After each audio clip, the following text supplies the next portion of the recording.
Hi everyone, this is Aaron for Zollotech. We're going to review the Nokia Lumia 822 on Verizon. This comes in at $49 with a 2-year contract. Has some pretty impressive specs for that kind of price.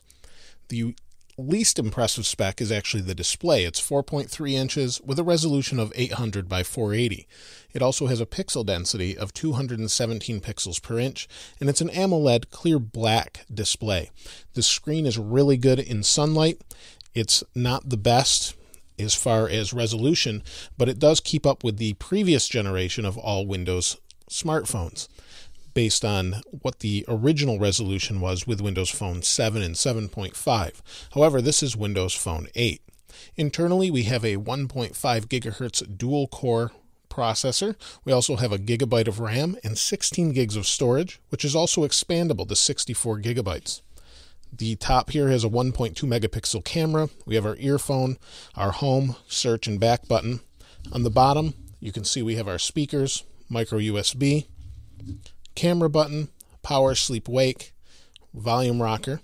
On the top, the back's popped off a little, but on the top, we have a 3.5 millimeter headphone jack, noise canceling microphone.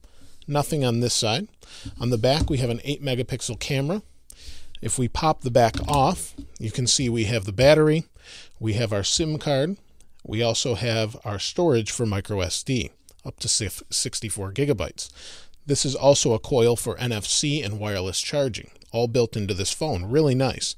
This battery is an 1800 milliamp hour battery and is good for about a day, about 10 hours or 10 and a half hours of talk time and 10 days of standby. I was able to get a decent day out of using the phone.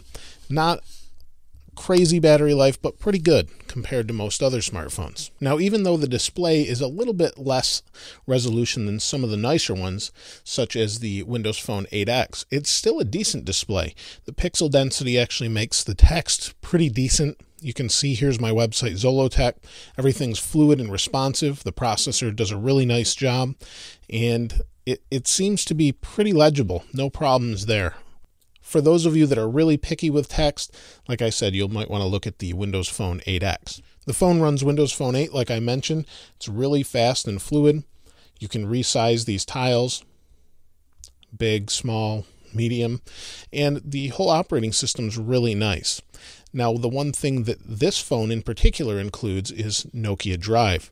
Built-in GPS turn-by-turn directions that are really good, have traffic and everything else. So it's an added little bonus with this particular phone. The phone itself is built really well. It feels really solid in the hand, and I actually really like this design. Even though it's a cheaper or less expensive smartphone, I really think it feels high quality, and it just feels assembled really nicely and well, even though it's plastic. If I take a look at the camera here, the camera is decent, but it's not great. If I put my hand behind it here, I'm not sure you can see this, but maybe in the middle, what I find I get is a pink hue or a pinkish hue, purplish color, right in the center of my photos. That happened also with the Nokia Lumia 900. So I'm assuming they're using the same sensor. I'm not sure, but there's a little pink color to the photos and videos. If it's not on a light background, you probably won't notice it, but it's definitely there. The phone is a great buy for the majority of users that don't care so much about the screen resolution. It's as good as any previous Windows phone, and it's really super fast and definitely could be recommended, especially for its price. If you have any questions or comments, please place those in the comments below. As always, thanks for watching. This is Aaron. I'll see you next time.